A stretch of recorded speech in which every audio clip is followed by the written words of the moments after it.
Thank you so much for staying with us. This is the AM show, and we're continuing the conversation from the News Review. And joining me in studio is Kwaku Kwarteng. He's former Deputy Finance Minister and Member of Parliament for Obuasi West, senior member as well for the Ken Agyapong camp, or that's what we like to say, the group that is facilitating and hoping that he becomes a flag bearer of the NPP. Honourable, how have you been? A Happy New Year. The same to you. I've been well, and I'm happy to be here. Right. Let's start from your former boss, who I know who's in, shall I say, custody. Yeah. The Immigration and Customs Enforcement in America. How does all of his roles come together? How does it come to you? Well, I got hint of the news this morning that somehow he's had some issues with the U.S. immigration. I don't know the details, and I can only hope that whatever it is, they resolve the issues so he can come back home. Okay, but generally, I mean, from the time that the OSP has been pursuing him and all of that, the Attorney General and all, in terms of corruption and corruption-related conversations around him, I mean, you work closely with him. Most of the allegations, are they true? Well, I wouldn't know. I wouldn't know. But I think what we're all looking to see is that he gets back to the jurisdiction, and then the law will take its course, and if he's innocent, he's pronounced innocent. If he's guilty, then the punishment could be applied. I do not think it is helpful to begin to suggest that he's guilty or innocent until he's gone through the process. But are you surprised of most of the allegations at all? You know, well, these are allegations that were made even when we were in government, but that is not to suggest that those allegations are true. And for us, we just are looking to see how the law takes its course and what verdict we get eventually. Okay, let's start with the Mahama administration. It's been a year already. How would you assess it? Well, I think I should join the business community and maybe the consumer community as well in feeling happy about the confidence that we're beginning to see. I think we should commend government for the improved stability in the economy we have seen in the last 1 year. But I do have some concerns because it is not the first time we're having this kind of stability, but they have been short-lived. And I have reason to worry that this stability won't be durable. It won't be durable because we're yet to see the reforms, the expenditure and the revenue reforms that should undergird a proper and durable economic stability. I am yet to see those reforms, and therefore it looks very much like we have had in the past. A period of stability, the slightest shock comes, and then things just break down. So, what do you think they're doing, whether it's stable or not? What do you think they're doing to at least get it to the point that it is now? Oh, I think government has been successful in reining in expenditure. By controlling expenditure, you get the economy stable. And I like the posture of the finance minister in signaling to the sectors that we're not going to be spending as you would want. And I say this because normally it is the sector ministers and ministries who push for these expenditures to happen. Because if you appointed a road minister, for instance, your job is to construct the roads. And so the pressures would come. I think the ability of the finance ministry to say, yes, you need to do your roads, but we need to live also within our means. And so this will happen, this will not happen, contributes to some stability. And I'm happy to see that in the last 1 year, expenditures have been kept under control. But hear me, it is only a matter of time before the pressures come. And unless we do the kind of reforms that would make expenditure control durable, we will get back to our old ways. And that is why I go back to the discussion, what are the reforms? What reforms should we do on both the expenditure and the revenue sides so that we can be sure that the stability we are seeing would last? As it stands now, I have little reason to hope that this stability will be durable. I guess pray that government is able to have the courage to do the reforms that are needed, the big items in our expenditure profile. The wage bill, what are the wage reforms? What are we doing to the public sector? What are we doing on the revenue side to raise more revenue and to ensure that tax compliance have been so ensured that it has not become a rush by the GRA on some occasions, and then once the officers relax, you see revenues going down again. The point I'm making is this, that stability would come only when they are supported by clear structural reforms on both the revenue and expenditure side. And unless we see those, I think we should be very cautious in hoping that the stability we are seeing will be durable. You talk about the reforms, the big reforms or the big policies that this government is yet to implement, which you think would be one of those that can really shake the stability of the gains that they have made. But the end game, I'm not an economist, not a finance person. I only think about how it would give me some comfort in my pocket, put a meal on my plate and on my table to have. But if they're not doing this and the economy is looking good, the end game is to have the economy be better. Why are we concerned then? But it's not the first time we've been here. And so the question is this going to be the kind of stability we have seen in the past under various governments? That is a concern. It's not that we, of course, if things are good now, we should be happy. But we should be smart enough to ask whether our hopes are grounded. They inherited a very terrible economy. And so where the economy was and where they have gotten it to is quite monumental. It's not, of course, we've seen that when there's a new government, we have some gains. The new government gets some gains. The economy seems to stabilize and all of that. But they argue that the rate at which the economy had gone down and where they have taken it to is quite unprecedented. Do you agree? I would not even debate that. You know? Whatever government wants to say that would make government feel good or that would suit their political purposes, that is okay. But there's somebody watching who won't want to hear what government says to make them feel good. They want to hear it for somebody who was also part of an administration. Well, I think people should feel good from how they feel, not what anybody says. The point I'm making is this. It's not so much about what government is saying and what kind of economy you inherited. We know the problems. We have traditionally known the problems. The question is, what strategies are in place to ensure that the difficulties we have had in the past will not be repeated going forward? That is the business of government. And as for government spokespeople throwing jabs at the opposing political parties, it is something we all do. I do not view her today. I'll take it from a deputy finance minister that it's not true. Don't listen to what the spokesperson for this government is saying. They didn't inherit a bad economy.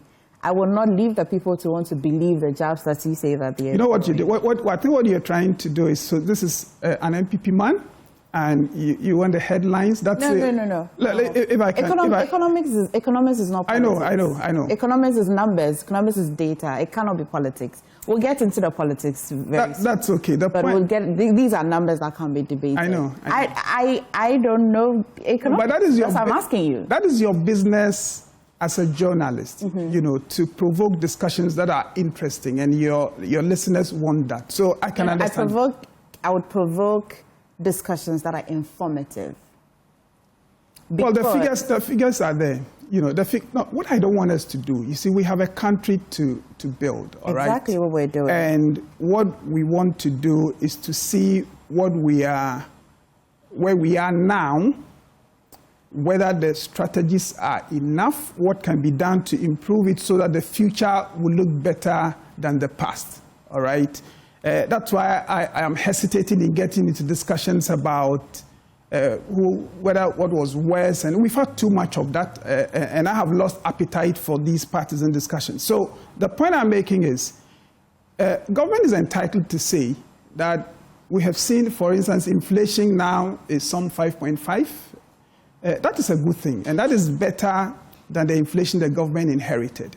But it won't be the first time an administration has improved inflation that it inherited. So why should I just rest on that and be happy? So I want to look at how we have got here and see whether the improvements are supported by durable reforms. And the point I'm making, and I have made this point in Parliament already, that, look, unless we do the heavy lifting, see, the wage bill is one of the big items in our expenditure profile. If we want to control expenditure in the long term, in a durable way, we need to ask, what are the reforms there? In the 90s, we had the Ghana universal salary structure, all right? And the idea was to put all government workers on one salary structure, from the president to the lowest in the ministry. We failed. And then sometime in 2007, we said we want to revive that, and we call it a single spine salary structure. Again, we wanted to put everybody there. As we speak, a lot of the institutions that are claiming, whose workers are claiming that they are better off outside the single spine than where they are, than getting on the single spine, are refusing to get on the single spine. I want to see government strategy for ensuring that this happens. Every year, you would see that those outside the single spine, whose salaries are better, get higher wage increases. Those who have moved on to the single spine, whose salaries are less, they get the increments that are agreed at the tripartite committee. I'm saying that when you have a situation like this, you are never going to be able to rein in the wage bill as an expenditure items unless you do the heavy lifting there. And I am yet to see those reforms. That's the point I'm asking. And I think we should all join that discussion and encourage government. Yes, they have done well in keeping the economy stable, at least as we have seen. It could have been worse. So we are happy we're having this. But if we are learning from the past, then the lesson is that these periods of stability can be short-lived, and therefore we should move to interrogate what is beneath this. And if it is not enough, then we can urge government to do more in those areas. Then we can have a better economy going forward. You've had some of the policies that they say that they were going to implement in 24-hour economy. If you look at the budget and the budgetary allocations, it gives you a fair idea where government has decided to be spending. Whether they are going to even spend or not, we don't know. Because the narrative is that when government is not spending, you won't feel the impact on the economy. Yes. Most of the things they say they want to do, what you describe as the heavy lifting, which one of them do you think that if the government does not look at carefully, all these gains that they say that they have made will be at least in jeopardy? Which one of them? The 25. Well, I think the 24-hour economy, it's a very it's not a policy that I think we should even spend time discussing, all right? Because I think it got into the NDC manifesto and the NDC campaign as some one-off message, and then or one-off campaign rhetoric. People lagged onto it. More questions were asked, and as usual, politics drove the insertion of that into the mainstream NDC campaign. And then once it's a political promise, you get into government, and somehow you want to demonstrate that you are fulfilling your manifesto. Look, there is no such thing as a 24-hour economy. If you create the environment where the private sector wants to do business, and the private sector would be able to do business if there's demand for those services, the 24-hour economy would come naturally. This idea of spending money on what we call a 24-hour economy, and you are never able to get a clear explanation what exactly government is going to do, and we just keep running this 24-hour economy, 24-hour economy. I think we should stop that discussion and focus on the things, the infrastructure that will get businesses to run properly. The issues of credit to the private sector, that would really affect the expansion of the private sector. The stability of the economy, which I have already indicated, would come when we do the proper reforms on both the revenue and expenditure sides. Let us focus on those things, get the environment right, and allow the private sector to decide whether they want to do business around the clock or whether they want to do business as and when demand. The government in some sort of imposing. Government's business is to create the environment. If we don't create that environment and we now latch on to some 24-hour economy, and what I find disturbing is that something that I think got into the mainstream campaign because somebody said something, the media lagged onto it, and then the politics has driven it to a point where we are now pretending that it is indeed a credible policy that would bring some change. Is the 24-hour economy? Yes, it's not a policy. I struggle to see what it is. When government says, I am going to provide you a 24-hour economy, what is it? Maybe you have a better understanding, you can explain. So far, the explanations have not been satisfactory because I do not think this was a policy that was thought through. I think it got into the NDC campaign as a rhetoric. The media lagged onto it. Government is now pretending that 24-hour economy can be some policy, and nobody is able to tell us clearly what it entails. Now I understand there's a bill.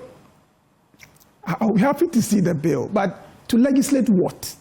That by force, businesses must do business in the night? What exactly are we going to legislate? Look, we should abandon this 24-hour economy immediately. There are serious things government has to do to stabilize the economy and to give this economy a future. Look, the global economy is becoming more competitive, is becoming more hostile for economies such as ours. And the things we need to do are big items, the reforms, the hard reforms we need to do, the political opposition you will face. If you want to do wage reforms, you're going to have to do a lot of discussions with labor. We must sit down to those serious things and do them and stop the rhetoric and the politics and the things that... the global outlook is quite good, and that's what's one of the things that the current government is enjoying. That's globally.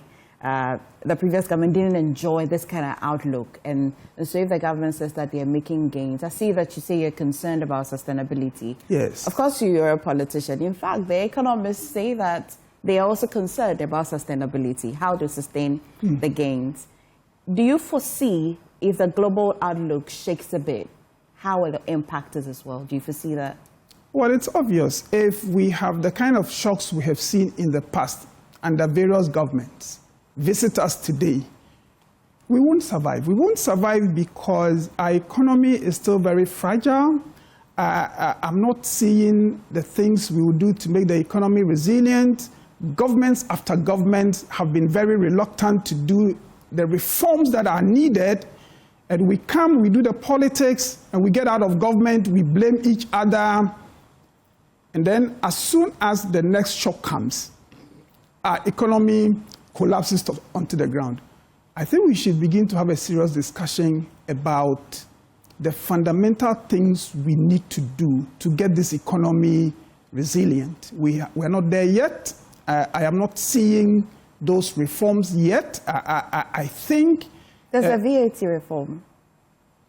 The VAT reform? Mm-hmm. Which VAT reforms? With what government has done in the area of VAT, I think it's good. The previous arrangement where you have NHIL levy and the Get Fund levy being lines that businesses could not treat as bad input was not good for business. And so it's a good thing that government is trying to reorganize that area. And I think we should give them credit for it. But that is too little. I mean, if you want to do serious reforms of your economy... They also increase the threshold from 200,000 to 750 for small businesses. All those things are good, but I don't think you're appreciating the kind of reforms I'm calling for. When your wage bill is so big, your interest payments. See, in 2026, government intends to borrow about 90 billion Ghana cedis. That's the money they intend to borrow. Let's see how government intends to disburse that money. Of the 90 billion, government is looking to use about 64 billion to finance the 2026 budget deficit. That is to say, we are spending in excess of 64 billion over our revenues. So government is borrowing to fill that gap. And then government again is spending some 25 billion in retiring some of our debts. In the budget, it is called amortization. So some 25 billion is going into that. And then the rest, about 1.2 billion, we are putting into our savings, the sinking fund and the petroleum funds. Now, what that tells you is that this practice of borrowing from new lenders to pay off old lenders. So we live by borrowing, and then we always borrow from new lenders, and then we use it to pay off the old lenders. How could anybody build a credible economy this way? It is what we have been doing post-independence. I call it a Ponzi scheme. And it's a bit disappointing that we're not seeing a frontal effort by this administration to deal with that. Because if you look at the 2025 figures and against the 2026 figures in this regard are worse. So are we going or coming? And in terms of the amortization, the amount that they have put together to want to... It's not just amortization. The practice of borrowing from new people to pay off old people, overspending your means every year, then you borrow first to finance the overspenditures of this year, you borrow again to finance, to pay off those you borrowed from previously. What should be the ideal practice? We should be making surplus. If we, every year, if we are incurring a deficit, let's come to the household. If you are a household, you have income from all those who are working now, say mommy and daddy. Now, you are constantly overspending the means of the household. So you are together, and I'll land briefly on this point. You are together spending, say, earning income of, say, 100 cedis. Every year, the expenditures of the household is, say, 130 cedis. And so you go to a friend and you say, lend me money, I'll pay you next month. Now, you take that to finance the current month's expenditure, to finance the current year's gap. the next month, you do the same thing as a family. And then you go to a different friend. This time around, you must borrow much more, use a part to finance the current month's misbehavior, and then use a part to pay those you borrowed from the previous month. You go on like that, and then when it comes to a point where nobody is willing to lend you money, you run to the IMF for a bailout. All right? So the point I'm making is this. That family will need to sit down and say, maybe we need to change home. Maybe where we're living is too expensive, the rents are too much, so we need to go into a smaller home, perhaps in a less, if you like, prestigious environment, so we can live within our means. Maybe we need to change the school of the kids. But it's not what the current government is doing. They say they are not spending. But that is why I am saying that I want to see those reforms. When I say we need to change home, we need to maybe look at the weekend outings we do. When I call for those things, they are the reforms I'm calling for. I want to see the clear reforms that this administration is championing to deal with the fundamental weaknesses of the economy, a situation that has bedeviled our economy since independence. It is this kind of reform I'm not seeing that makes me feel that it is very much business as usual, and we are seeing some stability. Next year, next 2 years, look, we are getting out of the IMF program, and if you look at the debt restructuring we're able to do, very soon we will be paying back much more than we're doing now. What is going to happen when those things start happening? I think the fundamental point I'll leave this discussion with is that the reforms have been lacking, and I call on the president and this administration that it is another time being wasted when we hold the system and tweak it little by little as we are doing, do superficial things because we are afraid politically to do the heavy lifting and the reforms that are needed that will put this country on the path to prosperity. I am not seeing that yet, and until we see that, I would always praise government for the stability we are seeing today, but I always worry that it is going to be short-lived. Looking back, before we even get into Kennedy Agyapong as your choice, looking back as a Deputy Finance Minister, what would you say you could have done or the government could have done differently? I think the biggest mistake we made in government as NPP is spending without doing the necessary reforms that would have generated the revenue to meet the expenditures we want to do. See, we inherited an economy in 2017 that was already in an IMF program. What you do under those circumstances is to be very prudent and to move slowly, but we proceeded to deploy a whole lot of interventions that our revenues could not support. We're always going to get here. And I don't think, and I've said this point again and again, it was just COVID that broke the back of our economy. It was decades of economic management misbehavior, post-independence, re-spending monies we do not have, and the NPP administration in 2017 coming on failed to address this. It is the reason when COVID came, some countries survived it better than we did because the fundamentals of the economy were quite weak. What I am saying is that this government must step up and say, this is where we draw the line. And that this kind of economic management misbehavior, that you can be living your life on borrowed money and hope that somehow Ghana will be a developed country, is a lie. And we should face this and have those frontal discussions and have the courage to do the political reforms that would give Ghana a real future. As things stand now, I am not hopeful. I see a lot of the wrong practices, expenditure, wastefulness. I don't see the steps. Expenditure, wastefulness? Oh, well, in this look, I can even say of Parliament, all right, that there are many expenditures that could be cut. Go and look at our travel budget. We're going on these trips and we're going on conferences while we haven't paid the electricity bill of Parliament. Is that how you run a country? So I'm saying that the culture of economic management misbehavior and over expenditures have not been addressed. Do you see this government doing nearly same mistakes that the NPP think that they did? I think this government is walking the path that previous governments have walked, including the first part of the first Mama administration. It is always, look, let us borrow to finance our expenditures this year.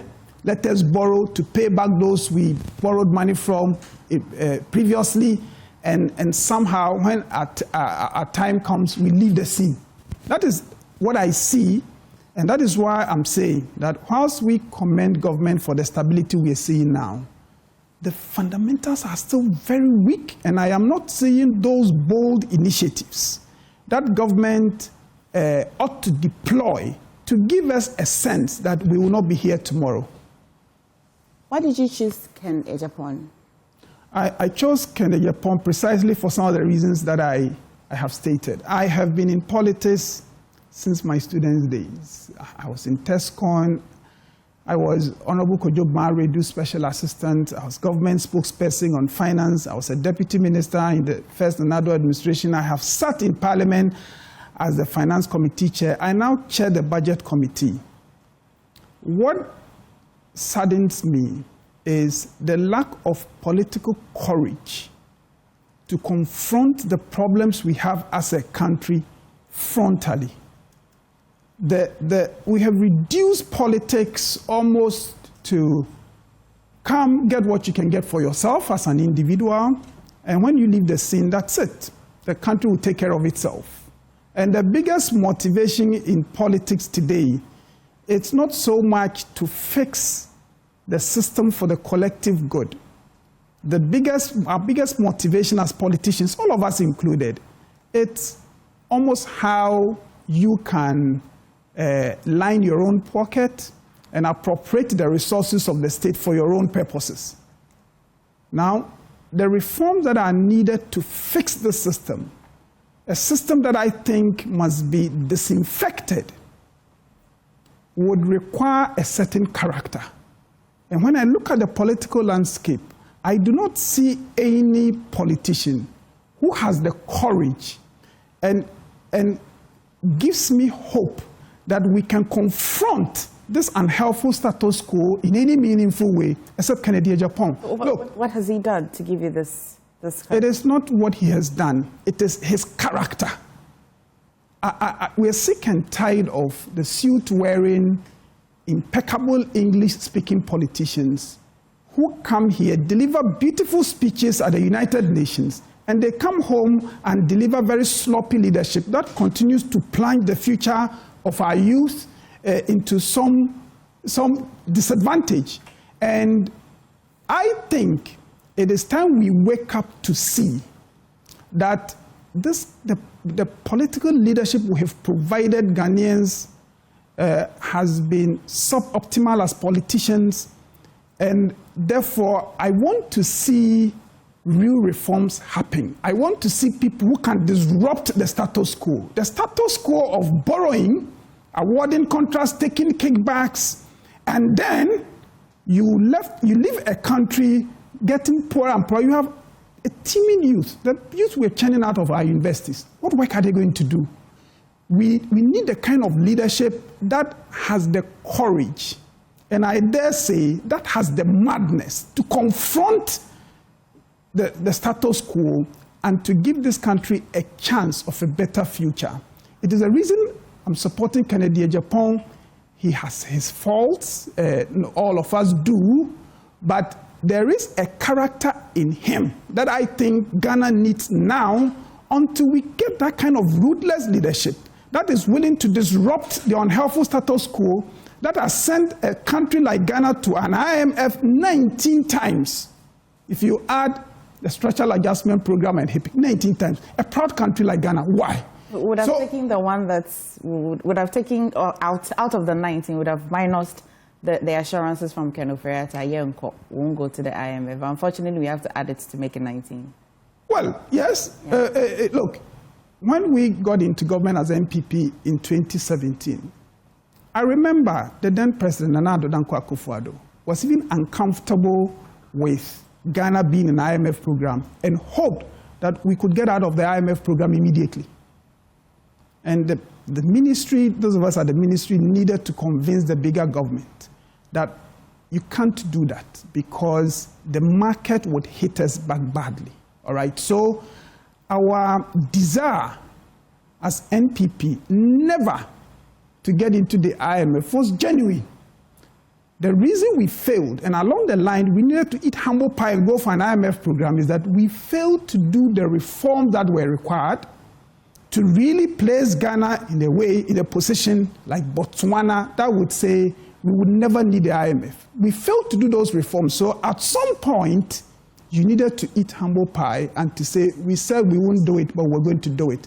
I know, I hear people say, yes, but COVID was hurtful. COVID was. But let's face it, like COVID itself, those whose immune system were strong survived it. Those that had weak immune systems were badly affected by COVID. Ghana already had underlying problems, and therefore COVID hit us that badly. So the point I'm making is this. I want to see the leadership that can provide something different from what we have been seeing. I want to see a leadership that has a greater sense of urgency. I want to see a no-nonsense leader that can confront the wrong things that have almost become acceptable in politics. And when I looked across the political landscape again, I don't see anybody that has sufficient character to do this, all right, than Honorable Kennedy Agyapong. And it is a reason we are supporting him. We will support him. I'm confident he would win. And my prayer is that when he wins, God gives him the strength and the vision to disrupt the unhelpful things we've been doing to our country and to set this country on a path to prosperity. One cannot take politics out of governance, regardless. Yes. The core is this very much. Are you not afraid that based on a person's character purely, you would want to entrust him with such a decision or with such a choice of leading the country where you have the option of somebody who's tried it before? They can admit what they didn't do well. I mean, of course, because even you were part of the previous government and you could see, you have experienced what was done wrong. Is that not an easy choice than to base your choice based on a person's character only? Well, it's not just character, but let me answer and see.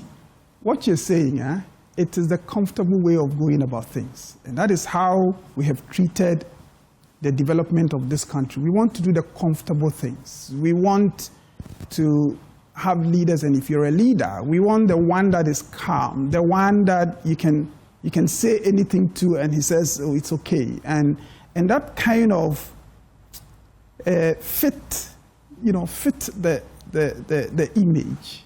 And they are afraid to confront issues.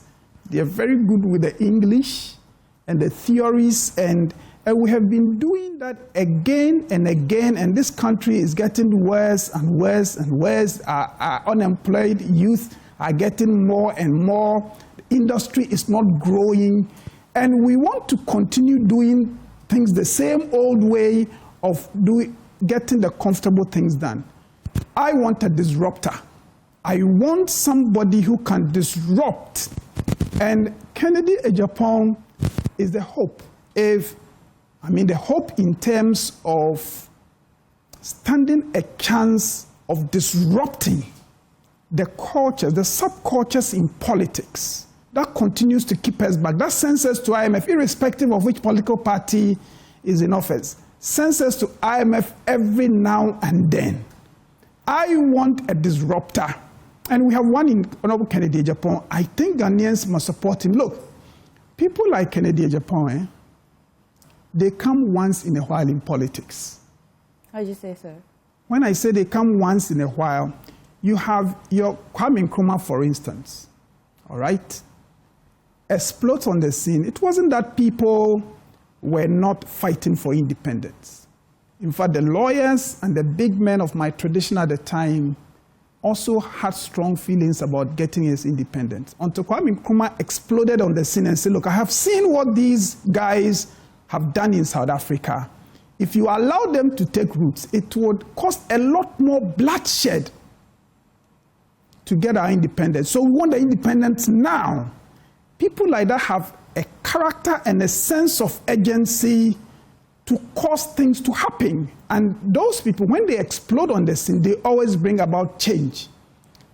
Like Honorable Kennedy Agyapong, I am a fan of Dr. Kwame Nkrumah, and I can't wait to see that kind of leadership again, a leadership that has a sense of urgency. You see, in Burkina Faso, we have a young man, Traore, and he's now changing things because he's willing to confront the status quo. Margaret Thatcher did it for Britain from 1979 coming. Lee Kuan Yew did it for Singapore.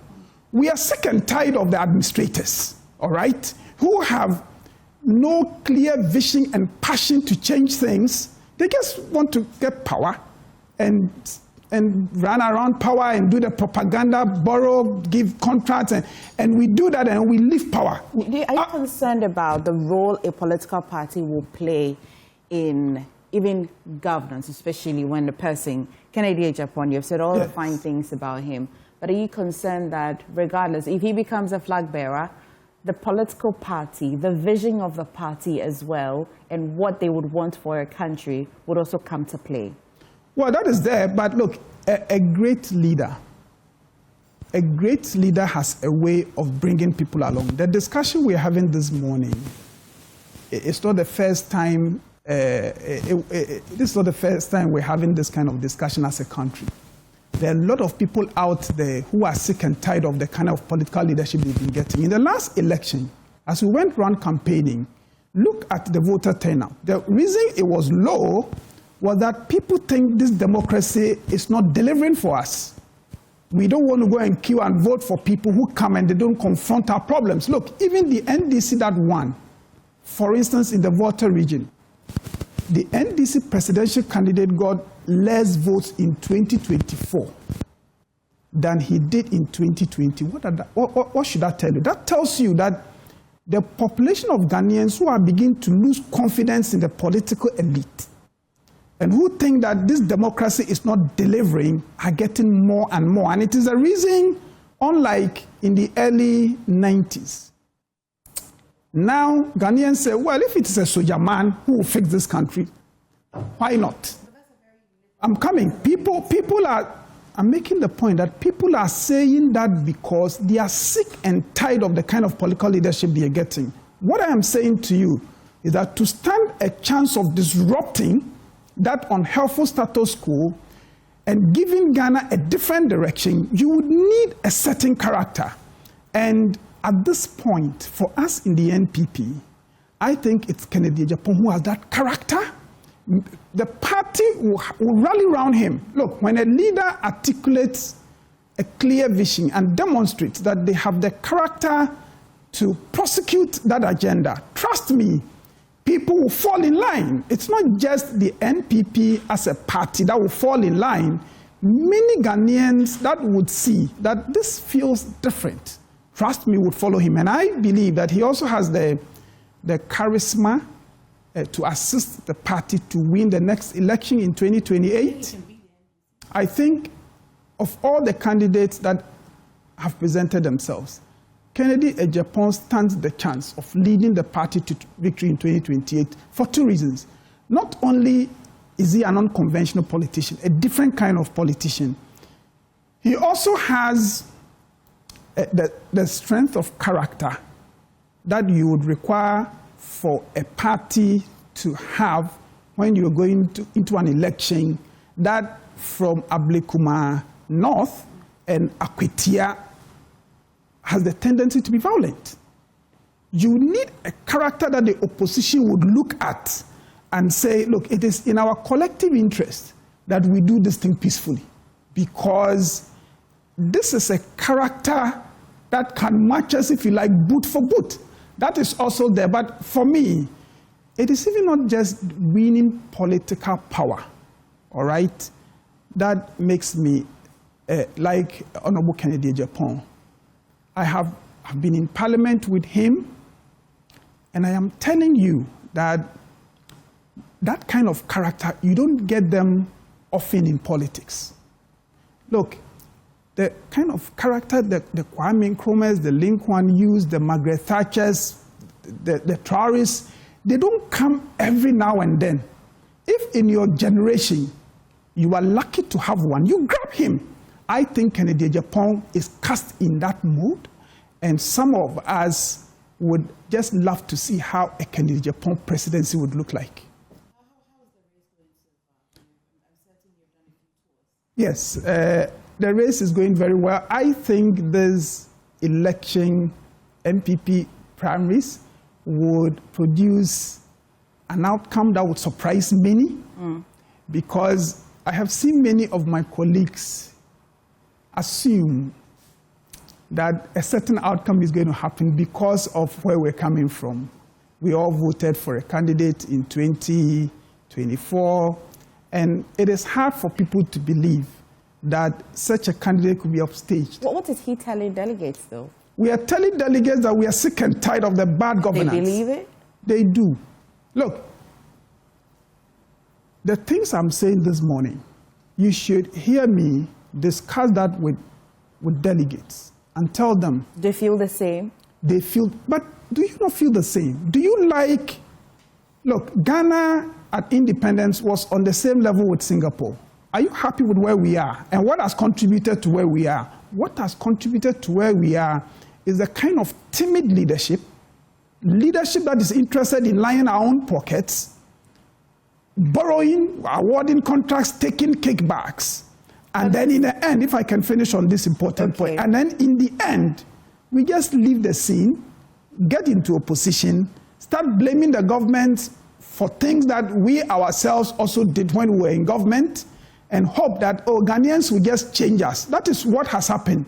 And people are beginning to walk away from voting because they think this kind of democracy is not delivering for them. We are telling the delegates that it is the NPP that can deliver this country, and for NPP to play that role, I'll end shortly, for NPP to play that role, you will need a character that has the capacity to lead that, and the delegates are buying into it. Okay. And I think... I don't know if it's just me. Yes. But this character, which you say they're tired of, timid characters, yes, right? I mean, the character that I will associate Kennedy with before he wanted to be president, before he said he wanted to be a candidate, was bold, fearless, and all of that. I don't know if it's just me, but I've seen a few clips of him during campaign currently, and he's a bit more sober. He's quite sober than before. Well, of course... Has anything changed about him? Well, what has changed is that, you know, a strong character also has a tendency to have excesses, all right? And I think as a person grows, you begin to see which excesses you must cut off, all right? If Kennedy Agyapong is being seen to be more sober, he's cutting out the excesses. But look, he was in my constituency the day before yesterday, and the things he said reflected a character that is the Kennedy Agyapong we know. But I am happy that some of the excesses, confrontation, verbal confrontation with people, some of the ways he expressed even his anger, I am happy to see that he is trying to address that. But to be honest with you, I am not one of those who are advising Kennedy Agyapong that he should present a certain gentle... Look, the kind of character we need to deal with the rot we have been living with should not be a calm, gentle character.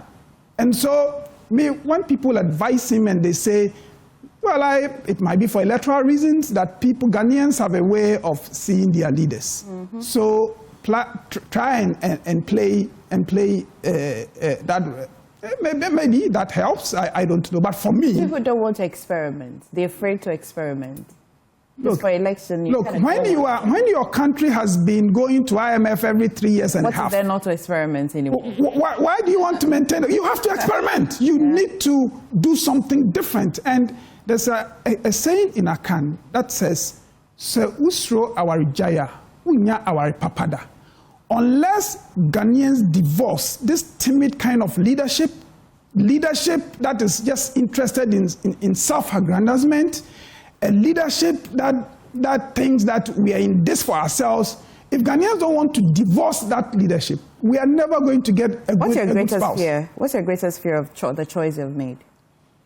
I won't call it a fear, but my prayer, and those of us around Kennedy Agyapong, we sometimes have this discussion. I've heard the prayer, I want the fear. Well, no, surely but you must listen to my prayer before you say what I mean. When I say, well, my fear, if you like, is electing Kennedy Agyapong. I think he's going to win the primaries. I think he'll win the main election, and maybe the character, the fire that we want to see, we might not have as much. That is my fear. And therefore, we pray about that all the time. And that is why I get a bit uncomfortable when people start telling him that be more sober and be more gentle. Yes, cut out some of the excesses, but we need that fire. But again, if I have fear, in respect of a particular character, I think he can do the job. You can imagine, for the other characters, I know it won't happen. You say that you're quite sure that this election he'll win. I think Kennedy will win the primaries and he'll win the main election. Okay, so who are you hoping to pair with him? Because you're already so sure. So I like to think you're planning your life already towards 2028. Who are you pairing him with? As his running mate? Yeah. Well, he will make that. No, he will make that decision and he will present it to the party for endorsement when the time comes. He's not discussed a few. No, he has. In fact, some of us have advised that people sometimes come to the campaign and they want to provide support and they want assurances of certain positions. And we're very clear that this is the kind of politics that this man is being presented to frustrate. This idea of politics all being about what you get and what position you get. And so let us prosecute the agenda. Let us finish. Let him win the primaries. Let him win the main election. When he wins after the primaries, the party, together with the candidate, would give us a running mate. And then after that, we will go and win the election, and he will look for people of like minds who can help him to fix this broken system. And that is our hope. Is this campaign causing any kind of rifts in the party at all? Well, competitions always have a way of creating differences, and you might hear things that are unpleasant from various people. So we are having a few of that in this primaries. But NPP, we are capable of rallying again. Once we elect a leader, whoever that leader would be, I think it will be Kennedy Agyapong. I think the NPP is capable of burying the past, rallying behind that person, especially if he has a strong message. It is very easy to rally around him. But look, let me say this. When Kennedy Agyapong wins the primaries, the kind of campaign we're going to launch, the kind of hope we will give to the population that this is a different kind of politics. This is different kind of, it's a different kind of a political project we are bringing. All of you cannot help but admire the project because you see, buried in each of us, whether you are NPP, you are NDC, is the desire to see a better country. And we are resigned to sometimes treating politics as some kind of hearts and protocol. You just support them. Which one are you, by the way? I'll come to that. Obuasi Sporting Club. But the point I'm making is this, that whether NPP or NDC, there is something in all of us that want to see change. The reason we have resigned ourselves to this partisan, I support this and that's where I am, is because all politicians have proven to be the same. They come, they talk, they mess things up, they go into opposition saying, that is what we have been. So people just think that that is what we can have. As soon as people begin to see that there is a new project on the table, trust me, people will rally. We would win this election as NPP, And when we do, we will fix this country. All right. Thank you. There'll be no more questions for you. Thank you. Thank you. We urge all of you to support this project. It's a project for Ghana. I know you don't want to be partisan, but reflect on the conversation we have had. We can never go on like this. It is time we change course, and this man would lead that change. Well, Kwaku Kwarteng, he is former Deputy Finance Minister, member of the Ken Agyapong team, and he's also a member of Parliament for Obuasi West. I know that you say there are a few bills that have been introduced to Parliament you'd love to see. When they do, we'll have a conversation on that. Thank you. Thank you. Have a good one today. Please stay. There's more on the show.